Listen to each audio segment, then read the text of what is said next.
He's not off the hook, but he's certainly very happy because he avoided the worst. And in fact, this was probably the best possible outcome for him. He's not going to be looking at jail time for this particular possible set of charges, at least, even when he's out of office.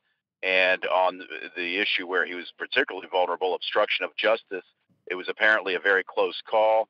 The decision was close enough that Mueller, oddly enough, felt like he didn't want to make that final call, and he left that ultimately to William Barr, who's the president's loyalist, who was installed, because he's not a truly independent prosecutor. He's just under what's called a special counsel. So Barr made the final call, and Barr said that it looks like in light of the fact that there was no provable criminal conspiracy to defraud the U.S. electoral system with the Russians, that he was going to opt for saying there was not a criminal offense of obstruction to pursue.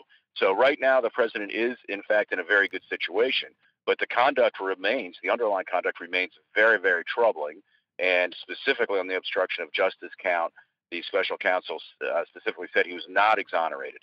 So on that point, the president, as usual, is exaggerating. Now, Democrats have been criticising the Attorney General's approach to this report. They say that he has a public record of bias against the special counsel's inquiry. Essentially, they're now asking for the report to be published in full. Is that going to happen? I think eventually the report will have to be published in full, especially since there appears to be no legitimate reason not to do it. There are concerns of national security or interferences with other pending investigations against the president or others that could be legitimate barriers to some pieces of it, but the Attorney General has not cited those reasons. So he's just cited general principles of grand jury secrecy. With the grand jury is a prosecutorial institution in the United States, but the rules governing grand jury secrecy specifically allow for, under these circumstances, the report to be released. And in fact, in the past, there are instances where that's been done.